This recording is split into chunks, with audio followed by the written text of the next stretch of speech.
Directo al punto, un programa de análisis, entrevistas y la participación del público.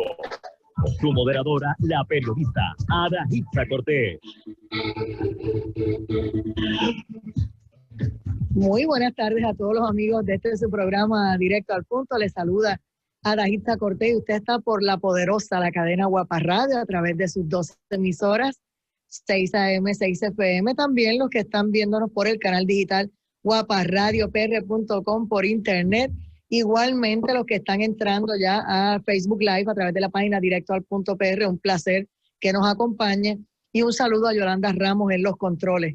Hoy, ustedes saben que es viernes de 2 paneles bien importantes, esta Aida Versuela y el panel económico, así que arrancamos ahora mismo a hablar de política. Y hace nada, unos segundos, surgió que la Oficina de Ética Gubernamental comunicó precisamente hoy viernes que la pesquisa que llevaban a cabo sobre los funcionarios de la administración del Partido Nuevo Progresista que participaron del chat de Telegram, que culminó con la renuncia del exgobernador Ricardo Rosselló Nevares, terminó por falta de autenticidad del referido chat. Y así las cosas. Ya estamos con nuestros invitados por aquí, el licenciado Gerardo Toñito Cruz. Bienvenido. Buenas tardes a la Isa y buenas tardes a Joel y a los amigos de Guapa Radio. Un placer estar con ustedes. Y saludos, licenciado Joel Salgado. Bienvenido. Saludos a Gerardo, a ti y a todos los radioescuchas y muchas gracias por esta oportunidad. Bueno, pues cuestión de privilegio, el que llegó primero. Vamos a preguntarle a Toñito Cruz qué opina de este asunto de que se quedó ahí por falta de autenticidad del referido chat. Mira, yo puedo entender la decisión de ética desde el punto de vista como abogado, porque eso se había comentado muchísimo, ¿verdad? Cómo autenticar ese tipo de documentos que, aunque caló hondo en la opinión pública y como tú bien decías, provocó la renuncia del gobernador Ricardo Rosselló, en términos legales, pues podía confrontar problemas de cómo probar un proceso bien administrativo, que es lo que se lleva en ética, o bien judicial, ¿verdad? Que ese era el texto completo de todo esto. Lo que pasa es que la Oficina de Ética lleva ya hoy, ha hecho 2 o 3 cositas que a uno le da un poco de rareza. No sé, el compañero Joel Salgado, yo llevo muchos casos en la Oficina de Ética y no es muy común estar desestimando casos de manera voluntaria. Yo te lo puedo decir de propio y personal conocimiento. Yo no he leído la decisión. Explícate más para en Arroyo Habichuela el que nos está escuchando. Cuando tú dices manera voluntaria, vamos a ver. Que la Oficina de Ética, después que se radica una solicitud de investigación o una querella, ellos voluntariamente digan, no tengo un caso. Por lo tanto, termino no haciendo más allá de decidir que no tengo un caso. Eso no es muy común. Yo veo muchos casos en ética y nunca he tenido esa dicha de que a un cliente mío le digan así, yo no tengo un caso contra ti, desisto. Usualmente buscan la manera de erradicar y como todos, los abogados tenemos por decirlo así, la dicha o el problema de que uno gana y pierde casos. Claro. Hay que verlos, todos hay que verlos. No hay tal cosa como que la propia Oficina de Ética desista de manera voluntaria de ver los casos. Pero tengo que reconocer, dicho lo anterior, que ese caso desde que se mencionó tenía ese pequeño problema de autenticidad y yo creo que por eso se habrá ido. A mí me gustaría tener mejor el beneficio de leer cualquier comunicación que ellos hayan, más allá, ¿verdad?, de la que tú das en la noticia. Claro. Pero es que hoy en la tarde también decidieron otro por ahí mismo, que también pues puede ser que sea de esa manera, ¿verdad? El licenciado Stifón, se me escapa el nombre, que fue el director de campaña de Ricardo Rosselló. Elías Sánchez. Elías Sánchez, me parece a mí que sí, él no era un funcionario bajo la ley de ética. Yo no tengo problemas con eso. Con lo que tengo problemas es que tampoco encontraron evidencia con los policías que estuvieron sirviendo la escolta. Y ahí, cuando tú juntas esa noticia que salió en la tarde con esta que tú acabas de dar ahora, pues yo tengo que pensar qué casualidad. Yo nunca he tenido una suerte que a un cliente mío le diga, no después de 2 años no hemos encontrado evidencia. Eso no es muy común y hay que analizarlo con más calma. Vamos con Joel Salgado, adelante.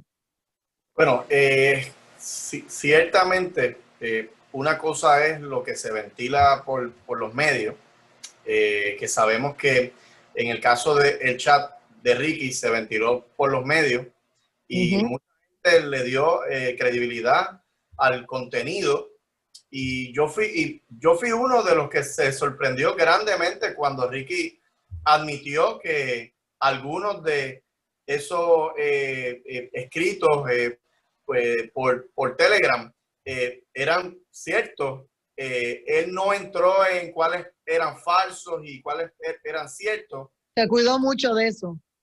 Porque realmente yo como abogado, obviamente Ricky no es abogado y parece que no estaba muy bien asesorado, pero tú nunca admites algo que te puedas incriminar. Así sea bueno para ti políticamente, tú no te incriminas.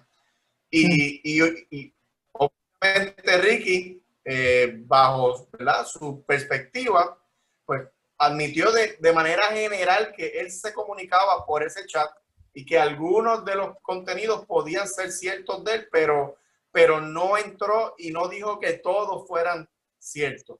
Así que ese tipo de evidencia políticamente puede hacer mucho daño, como vimos.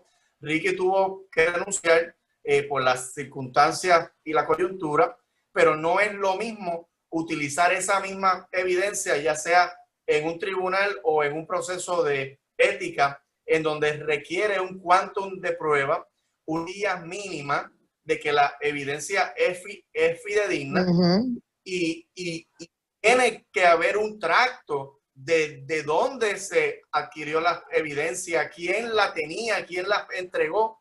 Y muchos casos en los tribunales se caen no por falta de evidencia, sino por falta de probar que la evidencia es auténtica y cumple con los requisitos mínimos del debido proceso de ley. Entonces, así que yo tendría que preguntarles a los dos, ya que esto acaba de ocurrir, ¿por qué Ricky Rosselló presenta su renuncia? ¿Por qué se va? Si él sabía, y estoy segura que sus abogados y los de su papá y los de sus amigos y todo el mundo le dijo, ahí no hay delito, ahí solamente hay algo impropio, antiético, lo que sea, pero no hay un delito de que él se estuviera robando algo, ahí no estaba implícito en ese chat, ¿verdad? Podrán haber 1000 acusaciones, pero por lo menos en el chat no salía algo como eso. Entonces, ¿por qué se fue?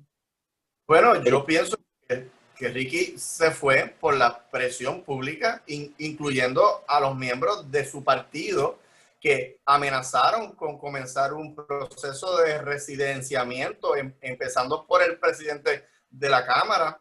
Y yo creo que con todos los actos que hubo, no lucía como que se iba a detener. Y él, pues obviamente, en un acto de prudencia, dijo, mira, esto se tornó ingobernable, yo no logro nada con mantenerme aquí. Y obviamente yo creo que él hizo lo necesario y lo prudente más allá de lo que él creía que era justo o injusto. Él dijo, mira, es injusto que yo tenga que renunciar, pero observando la prudencia y el mejor interés de Puerto Rico, él dijo, mira, no me queda más remedio que renunciar si quiero que todos estos disturbios y que Puerto Rico pueda continuar hacia adelante. Así que yo creo que fue un ejercicio de prudencia de parte de él, de sus asesores, y obviamente no le quedó más remedio porque él no iba a poder continuar gobernando ante las circunstancias que habían. Así que yo creo que más que porque él tuviera alguna responsabilidad legal o ética, más que eso fue un acto de prudencia. Mira, lo mismo al licenciado Geraldo Toñito Cruz. Yo tengo un buen amigo abogado de apellido de Jesús que me enseñó que en política la percepción es igual a la realidad. La gente al leer los extractos de aquel chat, mucho hay que aprender, ¿verdad? Poco o nada le importaba si aquello era autenticable, si aquello resistía el quantum, si había cadena de custodia. La gente no iba a adjudicar eso, estaban adjudicando el contenido. Fuera. ¿Perdón? Lo querían fuera, punto. No O sea, querían bregar porque más. estaba adjudicando el contenido, ¿verdad? En el pueblo no se esperaba que un gobernante se condujera de esa manera en que lo hizo Ricardo Rosselló eh, con sus principales funcionarios del grupo más cercano. Oye, y vamos a ser francos, en muchos chats que puedan haber de hombres o de mujeres o de amigos o de compañeros estudiantes, tú vas a encontrar muchas palabras como las que se dijeron allí, pero tú no esperas eso de un grupo de personas que cada uno de ellos en gran medida tenía alguna función pública y cómo se adjudicaron cosas. A mí nunca se me olvida una en donde ellos hablaban de cómo iban a hacer que el secretario de Estado saliera para provocar que la hoy gobernadora, que era secretaria de Justicia, quedara como gobernadora interina para molestar con eso al presidente del Senado. Y cuando tú mirabas el periódico y buscabas la fecha más o menos en que eso ocurrió. O sea, que no era una conversación entre panas de decirse cosas que después no las llevan a la realidad. Muchas cosas allí ocurrieron en la realidad. Y lo otro también era que aquello era un grupo de amigos que le dispararon a un montón de gente que eran aliados del partido. Sí, y un poco a la hora de la verdad, cuando lo que decía Joel es muy cierto, cuando él necesitó de mucha gente que lo pudo haber protegido, apareció una página donde ellos habían criticado a ese que lo pudo. Ese fue el caso de Johnny Méndez, ese fue el caso de Tomás Rivera Chá, La fue el caso de comisionada básicamente. presidenta, etcétera. Sí, eso fue a 360 grados los ataques. Pues, ¿quién lo iba a defender en ese momento? O sea, que ahí se juntó las hambres con las ganas de comer. Y la gente en la calle, no le tienes que hablar de cosas legalistas.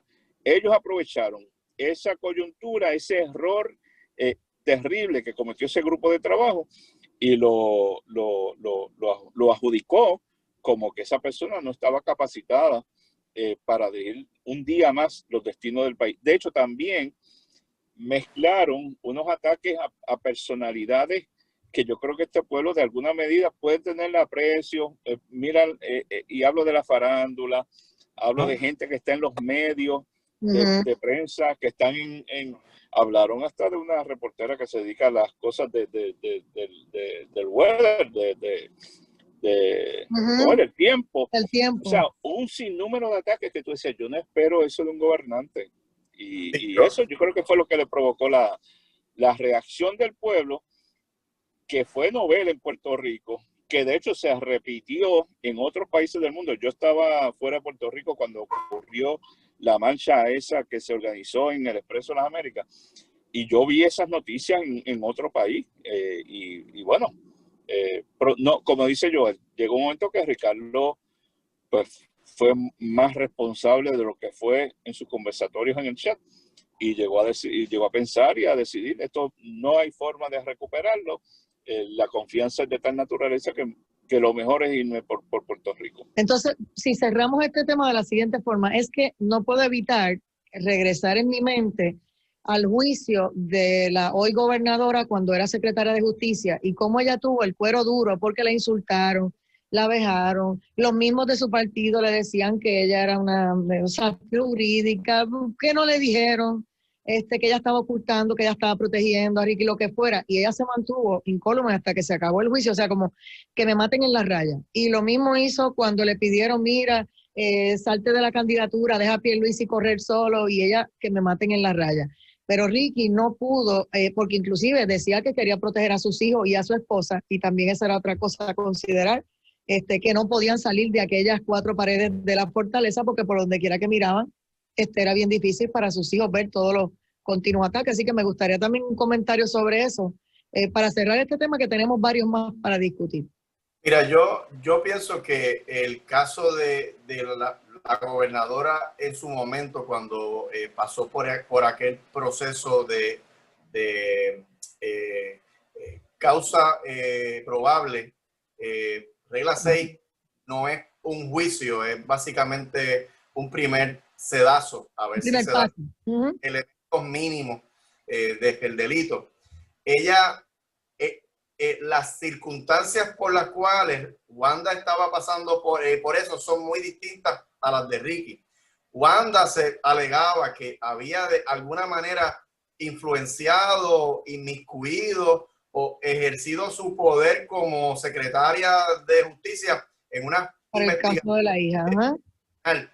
Esas circunstancias realmente no hieren la fibra del puertorriqueño, como sí pasó con los comentarios de Ricky. Las circunstancias de Wanda era una cuestión de influencias, quizá a cuestiones de que ella estaba allí indebidamente, muy parecido al caso aquel del secretario de Justicia que se personó en el ayudar a un amigo, me acuerdo, a ver qué estaba pasando con un amigo, ¿verdad?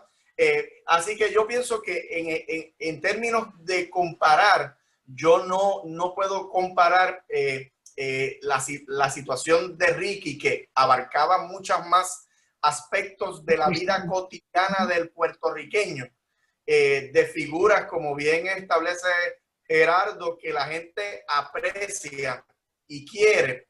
Y en este caso, pues Wanda pasó por un proceso que ella como jurista sabía que lo iba a ganar porque las evidencias eran mínimas y ella simplemente se mantuvo, prevaleció, y pues ya vemos que pues hoy en día, gracias a ese proceso y que ella continuó siendo la secretaria, se convierte en la gobernadora. Hay un aspecto final que yo quiero tocar aquí, y es que, como bien dice Toñito, esto es novedoso. Lo que pasó con Ricky es algo nuevo, y yo personalmente en mi análisis creo que se debe mucho al poder de comunicación de las redes sociales. Cuando los artistas transmiten en sus cuentas la convocatoria a marchar, se pueden comunicar con millones de personas todo el tiempo, todos los días, de manera directa. Y yo estoy seguro que hace 20 años era poco probable que ocurriera algo como esto, aunque se descubriera una comunicación como la de Ricky. No creo que hubiera existido la comunicación tan masiva que hubo en este caso por el alcance que hay de las redes. Así que yo creo que tiene mucho que ver con la combinación de las redes, los artistas y el sentimiento de la gente. Yo tengo una opinión muy parecida a la de Joel. En el caso de la entonces secretaria de Justicia, hoy gobernadora, la situación era totalmente distinta. Primero, que no es la primera mandataria en aquel momento. La atención principal no está sobre ella. Y no le resto mérito al cargo, ¿no? Está entre las primeras figuras del país. De hecho, por eso se convierte en gobernadora. Pero no era quizás la funcionaria en donde los ojos estaban principalmente puestos a la hora de tú lograr la convocatoria de todo un pueblo para dirigirlo en contra de alguien en particular. Así que eso le ayudó mucho, como dice Joel. La prueba pues estaba un poquito débil. Yo conozco a los dos abogados que trabajaron en el caso. A uno de ellos lo conozco personalmente, y después del caso, mucho tiempo después, pues comentaba sobre esto, y la realidad es que la prueba estaba, en ese sentido, estaba un poquito débil.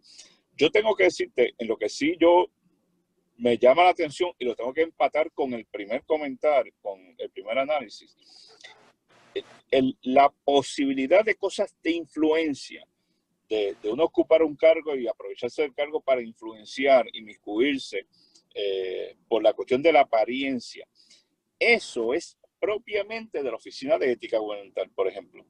Y ahí vimos cómo Ética, ese caso lo entregó, pero rapidito también.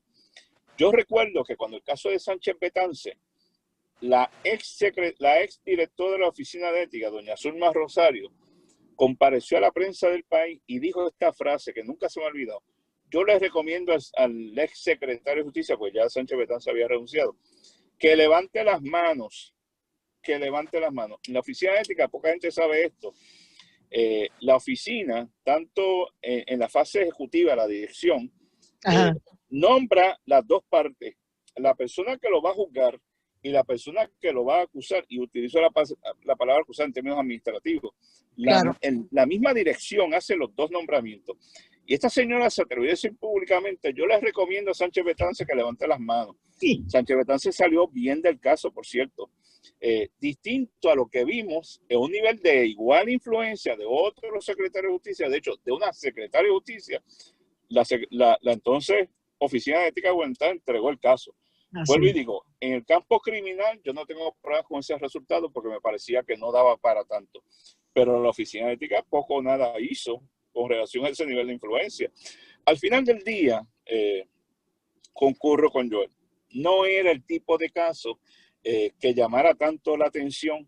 El foco principal, sobre todo esto, los que están en redes sociales de este mundo artístico, le hablan a miles y a miles y a miles de personas.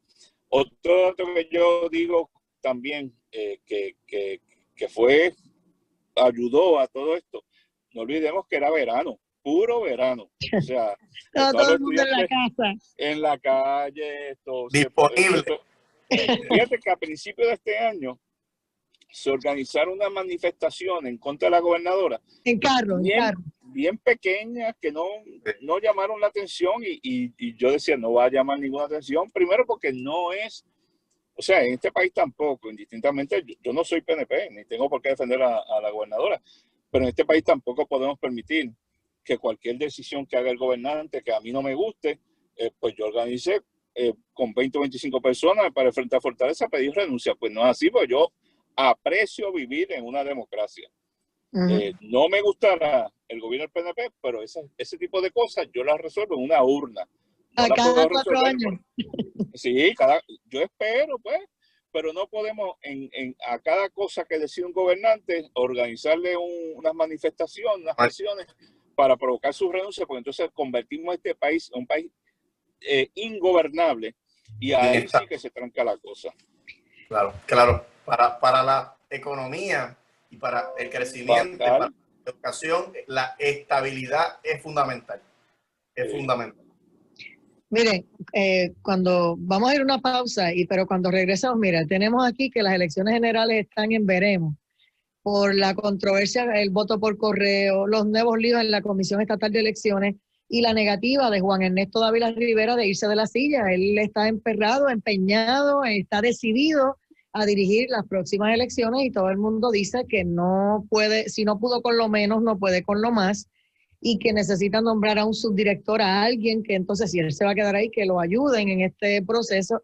Y así las cosas, yo me gustaría el análisis de ustedes más profundo en este tema, porque realmente se nos va la vida. Si la única institución, yo creo que la gente todavía respeta, con todo y lo que haya pasado, es esa, y nosotros fracasamos en unas elecciones el 3 de noviembre. O sea, esto sería la debacle de lo poco que nos queda, que estamos agarrados a la fe y al respeto y demás, y a la democracia, que se vaya por el chorro, porque este señor no se deje ayudar ni se quite del medio. Así que vamos a una pausa y regresamos. Esto es Directo al Punto. Seguimos con los licenciados Joel Salgado y Gerardo Toñito Cruz.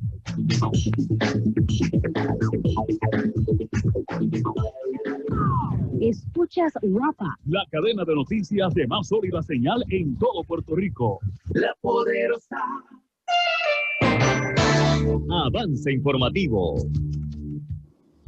La Oficina de Investigaciones de Seguridad Nacional del Servicio de Inmigración y Control de Aduanas en San Juan buscan identificar posibles víctimas de un aparente esquema en redes sociales que involucra la coacción y seducción de menores, producción y recibo de pornografía infantil. En un comunicado de prensa, la agencia detalló que investiga varias cuentas de Instagram dedicadas a mostrar la belleza de las axilas femeninas.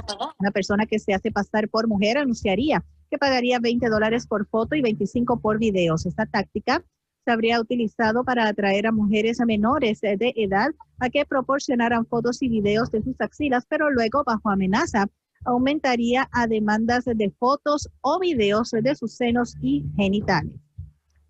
Guapa Radio 626.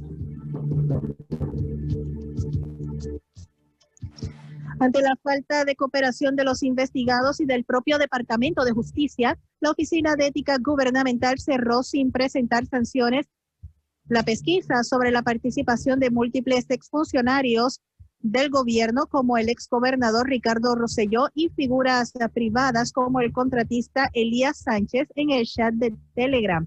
El referido llegó a la Oficina de Ética Gubernamental el 15 de julio del año pasado y el anuncio sobre el cierre de la investigación fue hecho hoy por el director ejecutivo de la Oficina de Ética Gubernamental, Luis A. Pérez Vargas. Guapa Radio 626. El secretario del Departamento de Hacienda, Francisco Párez Alicea, informó el desembolso de sobre 90 millones de dólares en pagos de reintegros por contribución sobre ingresos de individuos y en créditos para seniors y pensionados de bajos recursos del año 2019. Durante los pasados días hemos desembolsado aproximadamente 93.874.876 a 103.931 ciudadanos entre reintegros y créditos. Guapa Radio La Poderosa 627. Esta es La Poderosa, cadena Guapa Radio, la única cadena con 6 emisoras AM y 6 emisoras FM cubriendo toda la isla. Escúchenos en la banda FM por el 95.3 FM San Juan, 101.5 FM Ponce, 100.9 FM Mayagüez, 93.3 FM Arecibo, 105.1 FM Aguadilla, 103.9 FM Guayama, en todo Puerto Rico, todo el tiempo en cadena. ¿Necesitas una biopsia de senos o cirugía oncoplástica? En el SBC Clínicas de Senos, dirigido por la cirujana doctora Zenaida Méndez y su grupo de cirujanos, estamos listos para atenderles lo antes posible, tomando las medidas para su seguridad por el COVID-19 y la de nuestro personal. Para citas, llamar al 787-740-2120, 787-740-2120 o escribir en Facebook bajo SBC Clínicas de Senos. Ayúdanos a ayudarte. En el referéndum de noviembre, votando si reclamas contundentemente la estadidad y reafirmas tu deseo de tener una unión permanente con la nación americana. Si votas no, solo te queda un camino, la independencia, porque la libre asociación y la independencia es lo mismo. Así lo expresó el fenecido expresidente del Partido Popular, Héctor Ferrer. Yo no quiero la libre asociación, te explico por qué. Porque la libre asociación es una variante de la independencia. Primero un momento, con calma. La libre asociación es una variante de la independencia. Lo es. ¿Lo es por qué? Porque lo es, porque así está reconocido internacionalmente. Pero hay un montón de gente dentro de su partido que entiende lo contrario. Bueno, de lo que yo sé, la libre asociación es una vertiente de la independencia. Hagamos de la estadidad un proyecto de pueblo. Todo Puerto Rico con la estadidad. En el referéndum, vota sí. Mensaje editorial de la cadena Guapa Radio. Ante los retos en tiempo de pandemia, AARP y la Cruz Roja Americana te recuerdan que incluyas a las personas mayores en la preparación ante huracanes. Los mayores deben tener los suministros esenciales en una maleta con ruedas. Incluye mascarillas, guantes, artículos de higiene, desinfectante de manos, espejuelos, baterías adicionales para audífonos, datos del seguro médico y medicinas. Conoce más consejos en soycuidadorpr.org o cruzrojapr.net. AARP Puerto Rico, juntos es posible. ¿Te preocupa enviar a tus hijos a la escuela por causa de la pandemia? En San Juan Educational School, pioneros en Puerto Rico en la educación acelerada, online, con tutorías por teléfono, se obtiene el diploma de cuarto año en corto tiempo desde el hogar.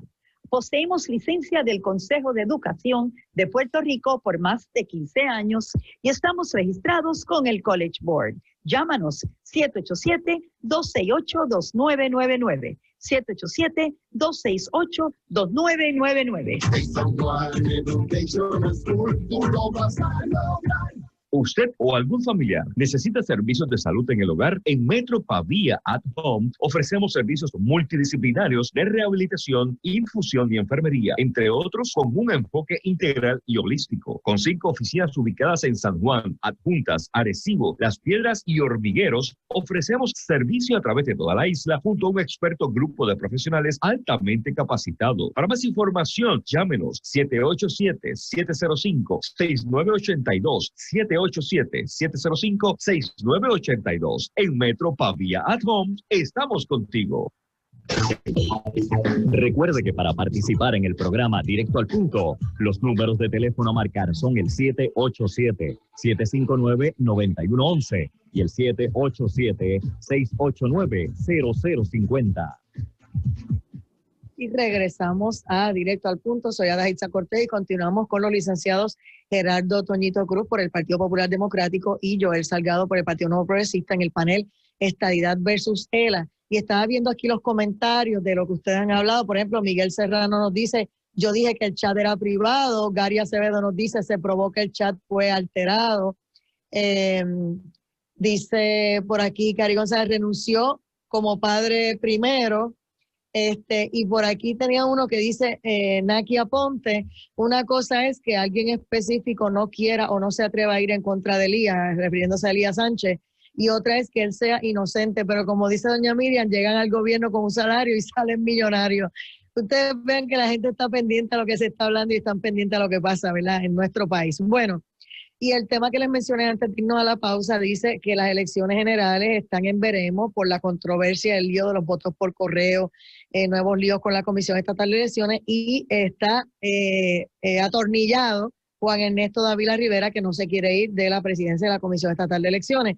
Y el comisionado electoral del Partido Popular Democrático, Nicolás Gautier Vega, radicó una querella para que se destituya al presidente de la Comisión Estatal por sus ejecutorias. Están preocupados porque no ha cumplido con el calendario, etcétera. Así que nada, una reacción de ambos. Comenzamos con Gerardo Toñito Cruz. Mira, el asunto de la Comisión Estatal está bien complicado. Hay un calendario con el que si uno se deja llevar por lo que dice la ley hoy, ¿verdad?, el nuevo Código Electoral, hay muchas cosas que no se van a cumplir. De hecho, hay una que ya no se cumplió. Ordenar las papeletas 75 días antes, eso no ocurrió. Se ordenaron ya la compra de papeletas, pero la imprenta no va a tener hoy cómo queda configurada, por ejemplo, la papeleta del distrito de Mayagüez para el Partido Popular, porque eso se terminó ayer. No tendrá la papeleta del municipio Aguadilla, del PNP. Yo escuchaba unas controversias antes de nosotros entrar al programa, ¿verdad?, sobre los resultados allí. Está la orden de compra de 11.5 millones de papeletas, que eso es otro gasto que uno tendría que cuestionarlo, ¿verdad? Porque ¿cuántas papeletas terminarán desechadas al final? Bueno, pero dicho eso, yo pienso que estamos muy atrasados con ese calendario. A mí me preocupa que la fecha de 60 días antes de la certificación de todos los candidatos, eso va a ocurrir esta semana, no va a estar listo. Y todo el mundo se fija en el 3 de noviembre, que es la fecha de las elecciones. Sí, así es, así dice la ley ahora mismo. Pero no olvidemos que el proceso de votación empieza una semana antes. El voto adelantado empieza cerca del 25. El voto del encamado, el voto de los confinados empieza. Correcto. Eso empieza el 23, 24 de octubre, así que no es que las papeletas estén para el día 3. De hecho, no pueden estar el día 3. Tienen que estar una semana antes para empezar el envío de las papeletas. Correcto. Para que no nos ocurra lo que ocurrió en las primarias. O sea que hay muchas cosas envueltas. Entonces tú mencionas, mira, hay una serie de querellas. De hecho, tengo entendido que en total son 7 querellas en contra del presidente. Y el presidente, es que yo todavía me acuerdo, el día de la primera primaria, del 9, cuando en horas de la mañana, pues él dijo allí, para los que estamos presentes, que no tenía ningún problema. No hablo de la palabra renunciar, no quiero decir eso porque no fue eso. Pero él mencionó algo así como que él no iba a ser inconveniente para que la agencia saliera hacia adelante, etcétera, y dio esa impresión. Semanas después, a medida que ha pasado el tiempo, pues lo hemos visto como agarrándose de la silla, y yo creo que él, que tiene una posición de juez como tal, sí, que en algún momento en su vida va a tener que adjudicar otras controversias. Una vergüenza. Lo más que necesita el país es que esa persona que va a hacer ese proceso más adelante, la comisión no es el último trabajo que él tendrá, pero si él sigue insistiendo en dirigir algo que ya probó que no puede hacer, él va a estar lastimando la función de juez en el futuro también. A mí me parece que... Y está creando sombras de por qué se quiere quedar también. Sí, eso ya lo he escuchado. Sobre todo. Entonces yo lo que digo es, aquí lo que el país necesita es un acto de pasar la página. Mire, ya lo que ocurrió en esas primarias del 9 de agosto y 16 de agosto, eso no lo remedia nada. Se escribió así la historia. Aquí lo ideal es que venga un grupo de personas a auxiliar a la comisión y te quiero decir esto, Darisa. Hay mucha gente del PNP, del Partido Independentista, del Partido Popular que están dispuestos a ayudar. De hecho, ayudar de manera voluntaria. Gente que conoce de esto para echar el proceso hacia adelante, porque de lo que estamos hablando es del día más importante del país. Correcto. En términos democráticos. De eso es que estamos hablando, sacar la comisión. Y para dejarla, Joel, en sus comentarios, quiero abordar uno en particular que tú hacías en tu pregunta inicial. ¿Qué alternativas se pueden hacer? Aparte de mirar el calendario, yo estoy recomendando públicamente dos cosas más. Una es, ese voto adelantado hay que ampliarlo. Fue buena la idea que se recogió en la resolución conjunta 37 de ampliar el concepto de voto adelantado. El PNP tramitó, qué sé yo, cerca de 20, el Partido Popular 2 o 13,000, y se amplió y se aprovechó ese voto adelantado. Esa es una. Dos, no podemos depender de que una sola empresa en Puerto Rico sea la que imprima papeletas.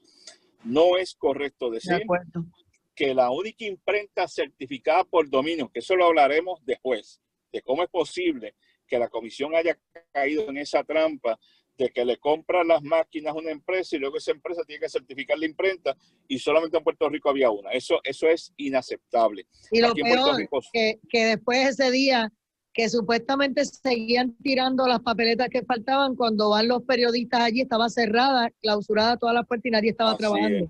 Y eso ustedes no estaban es esperando aceptable. las papeletas el día de la primera que nunca iban a llegar. Eso no es aceptable. Aquí lo corre. Bueno, las papeletas del Partido Popular las entregaron el miércoles después del 9 de agosto de la primera primaria. El miércoles después fue que la entregaron. Por lo tanto, tienen que haber más de 2 imprentas. La otra que puede estar certificada es también puertorriqueña. Y lo otro, en términos de impresión de papeletas, yo soy de los que favorezco. Y sé que lo discutieron esta semana, la comisión lo descartó, pues amén. Pero una posibilidad era que se imprimiera la papeleta estatal, donde está la del gobernador y comisionado residente en los Estados Unidos, porque aquí no hay controversia de quiénes son los candidatos a la gobernación ni comisionado residente de nadie. Las controversias que puedan quedar pendientes, que se puedan dilucidar esta semana en el escrutinio que falta por hacer, son en las papeletas legislativas y las municipales. La estatal no existe en controversia. Y lo último, a mí me parece, en la comisión nunca hemos tenido una persona como presidente alterno.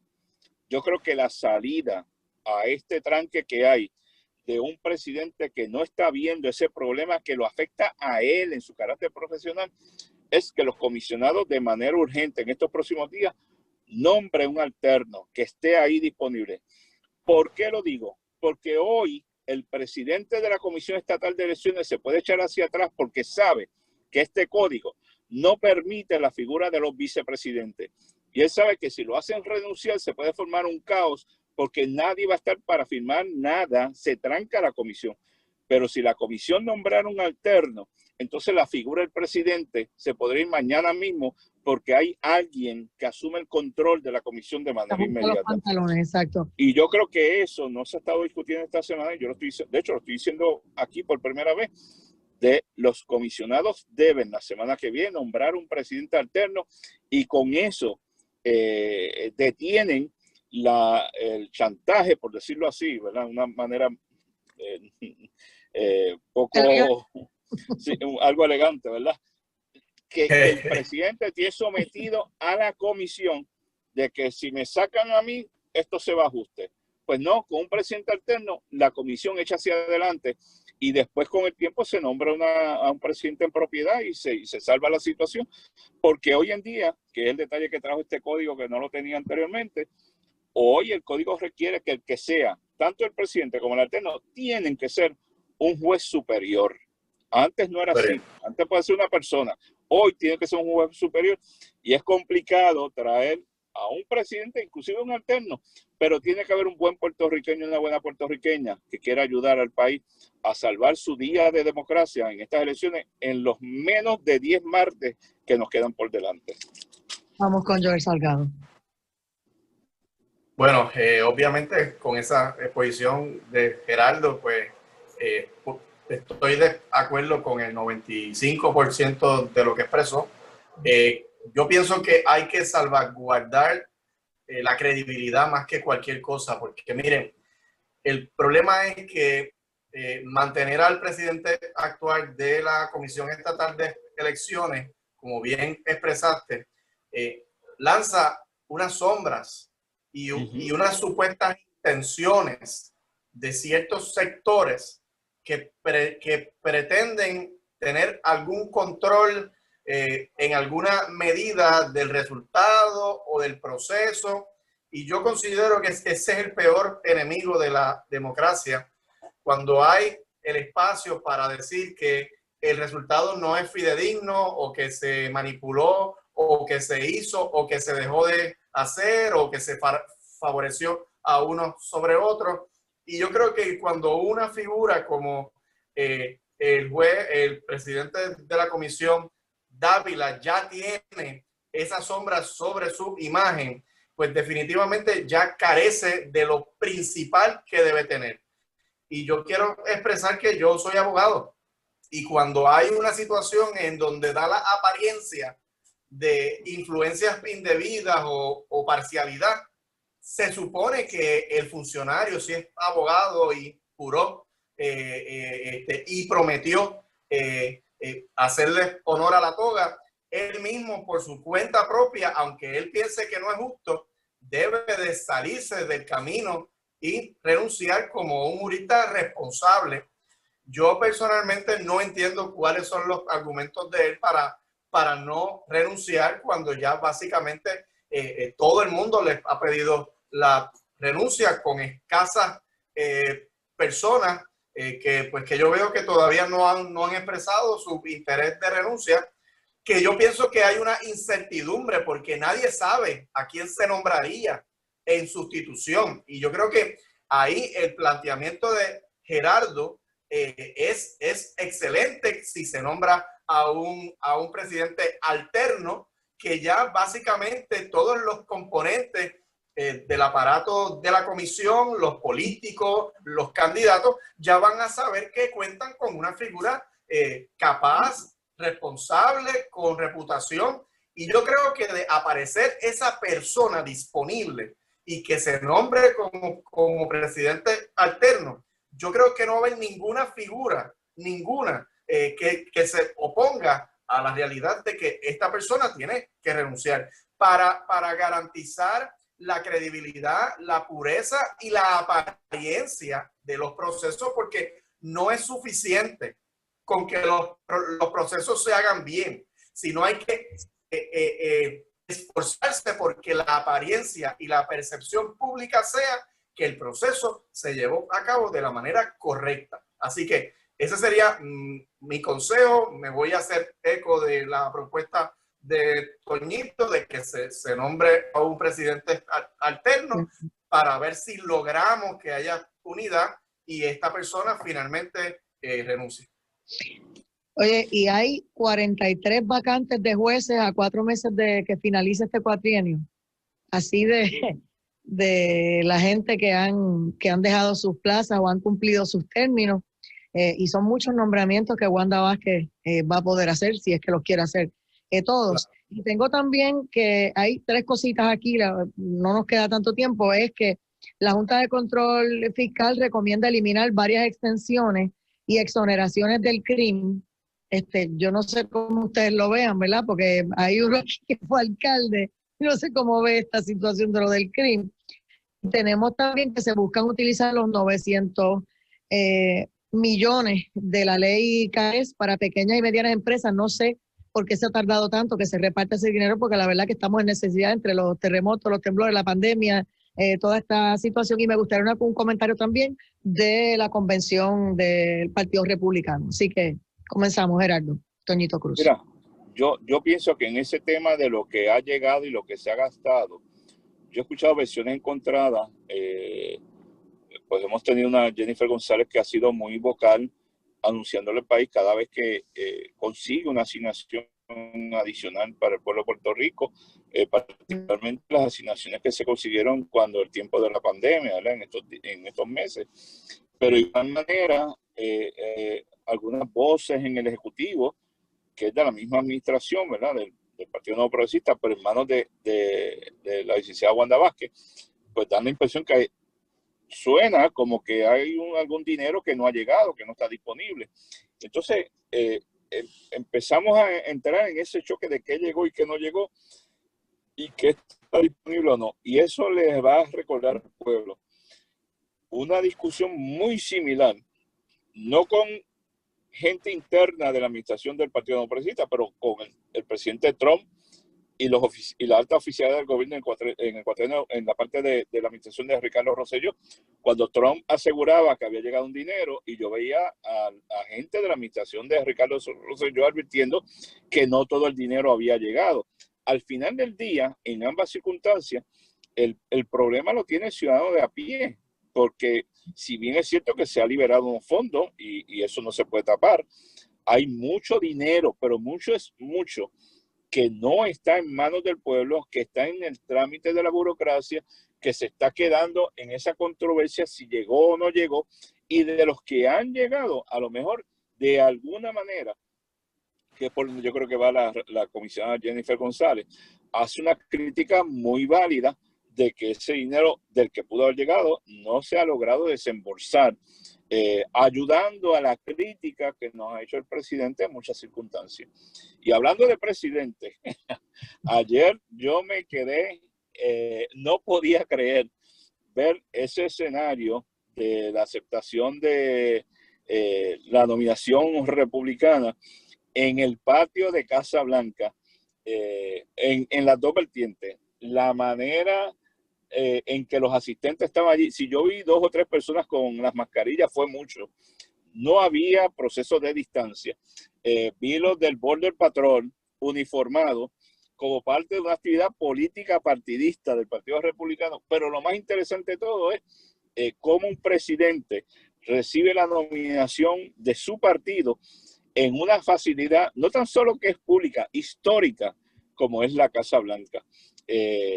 Hubo una controversia durante la semana que decían, bueno, lo que pasa es que la ley federal no cubre ni al presidente ni al vicepresidente, y yo eso lo entiendo perfectamente, pero hay disposiciones, por ejemplo, un presidente en funciones, cuando participa de actividades políticas y utiliza el avión presidencial, su partido tiene que pagar esa porción del viaje utilizando el avión presidencial, y lo que conlleva el gasto del personal.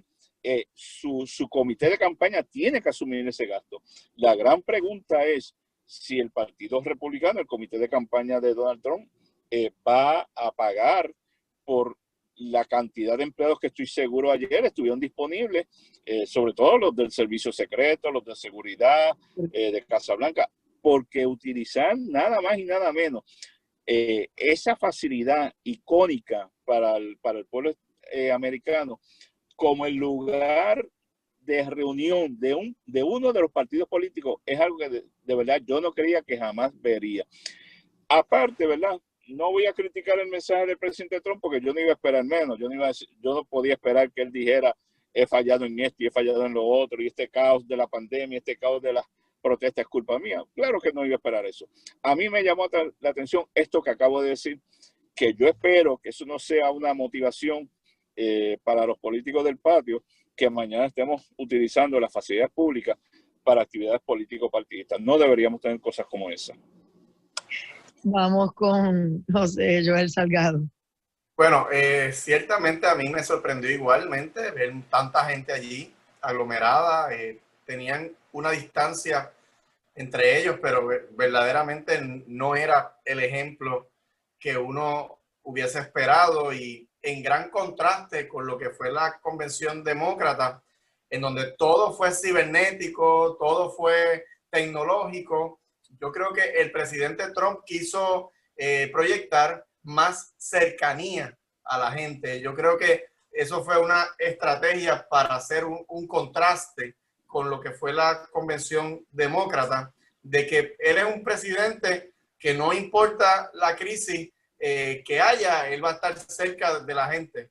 Y yo creo que ese fue su mensaje cuando él pues hizo esa aceptación de su nominación, pues en ese lugar tan histórico, que yo tengo que concordar también. No soy partidario de que se utilicen las sedes de gobierno para, ¿verdad?, proyectarse políticamente o dar ese tipo de actividades. Yo prefiero que sean en lugares privados, que no represente o que no tenga un simbolismo histórico para toda la ciudadanía.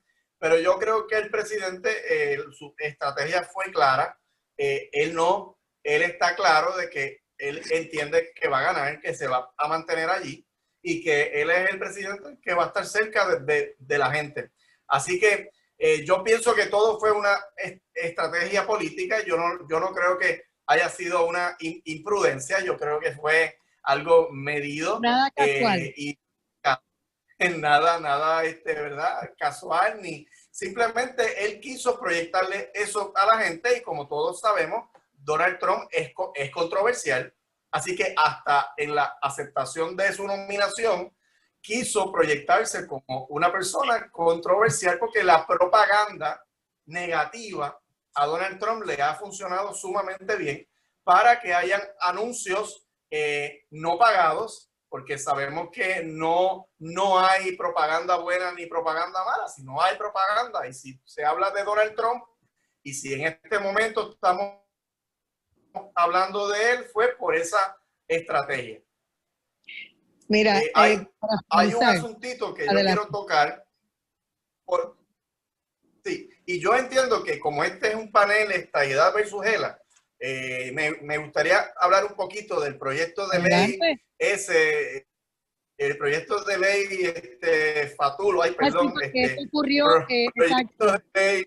Tienes razón, porque esto ocurrió En el después Congreso del panel que ya se va a celebrar el viernes pasado. Exacto. Ustedes no han tocado ese tema. Adelante.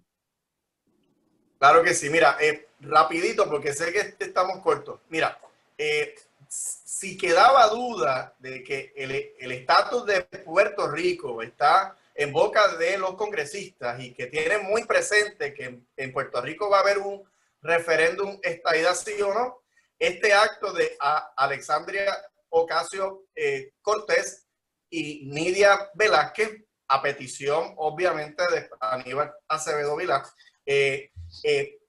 radicaron un proyecto de ley que no tiene posibilidades de ser aprobado porque están fuera de sesión. Ya básicamente no hay forma de que esto pase al pleno. Y estas dos figuras de la política de Estados Unidos, para contrarrestar el efecto que va a tener el referéndum estadidad sí o no, han radicado un proyecto que pretende llevar a cabo una asamblea constitucional de estatus, que no es otra cosa que se seleccione un grupito de personas que son los que van a tomar la decisión de cuál va a ser el futuro político de Puerto Rico, el futuro estatus de Puerto Rico. Yo quiero establecer el contraste de lo que estableció Nidia y Alexandria con lo que se ha establecido en la política de Estados Unidos con figuras, por ejemplo, como el secretario de Justicia y el líder de la mayoría en el Senado. Tanto los republicanos como los demócratas están hablando del referéndum estadidad sí o no, a pesar de la opinión del secretario de Justicia, que realmente fue una opinión del subsecretario. No la escribió ni siquiera el secretario de Justicia, fue el subsecretario, o sea, un segundo en mando. No cabe duda que existe un miedo, un temor grande de que gane, de que gane el sí por la estadidad, tanto de republicanos, de republicanos, porque sabemos, y yo quiero aclarar esto, y que todo el que me escuche lo repita, el secretario de Justicia no es el Congreso.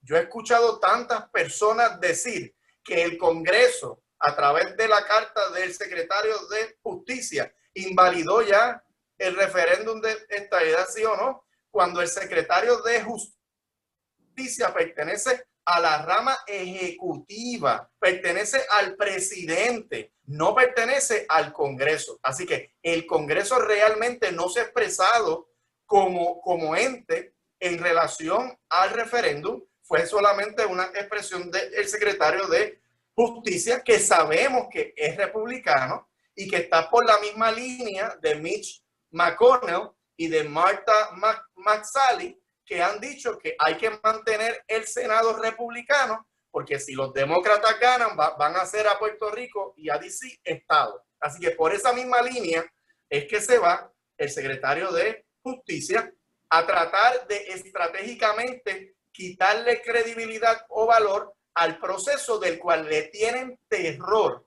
porque si gana el sí, históricamente todos los territorios se han hecho Estado. Y vemos la otra ala, el Partido Demócrata, por el lado de el movimiento de extrema izquierda de los demócratas, que obviamente tienen una relación muy estrecha con Carmen Yulín Cruz y con Aníbal Acevedo Vilá. Y a petición de Aníbal, que es muy estratégico, han radicado un proyecto de ley que no va a ser aprobado, y dicho por el mismo Luis Gutiérrez, él dijo que esto no va a ser aprobado y esto fue una estrategia. Y lo que queda es un minuto para Gerardo Toñito Cruz, que como él no le hace mucho caso al plebiscito, eso, ¿no? Ahí se está riendo, pero bueno, te queda un minuto para que digas algo. Y es lo mismo que aquí, ese plebiscito, o sea, ni al proyecto le van a hacer mucho caso, ni al resultado del plebiscito. Esa es la realidad. Pero principalmente por algo que hice yo, el Congreso básicamente ya está en receso. Los congresistas están ya regresando, si no están ya en su estado, para prepararse para las elecciones, porque ellos van a votación. ¿Y entonces qué fue esto? ¿Una escaramuza para crear un show para buscar votos allá? Pudo haber sido, como dice Joel, una estrategia motivada, aconsejada por Aníbal Acevedo Vilá, posiblemente sea así. El punto es que no va a tener mayor consecuencia en el Congreso. Ese proyecto se escuchará y va a pasar como yo recuerdo los proyectos de Luis Fortuño. El Congreso, la Cámara de Representantes, iba a elección cada 2 años. Y cada 2 años Luis Fortuño tiene que estar radicando su proyecto de plebiscito, porque la verdad, y nunca sacó uno, by the way, porque no le van a hacer ningún caso. Así que va a pasar lo mismo. Yo de verdad, yo puedo entender todos los esfuerzos que quiere hacer el Partido No Progresista en cuanto a esto, pero no va a tener ninguna consecuencia ni una cosa ni la otra. Por cierto, que hablando, bien rapidito, la papeleta federal, esa papeleta de referéndum que parece que en la comisión hubo un acuerdo de mandarla a hacer afuera, también la aguantaron. O sea, esa es otra papeleta que también quedó en el limbo bajo la comisión. Si no tuviera ningún tipo de efecto, ¿por qué oponerse tanto al resultado de que gane el sí? Esa es la pregunta. Nos queda este tema para el próximo panel. Gracias a los licenciados Gerardo Toñito Cruz por el ELA y Joel Salgado por la estadidad aquí en el panel Estadidad versus ELA. Nosotros nos vemos otra vez el próximo viernes. Pausamos y regresamos. Esto es Directo al Punto. Linda noche, muchachos. Saludos, buenas noches. Saludos.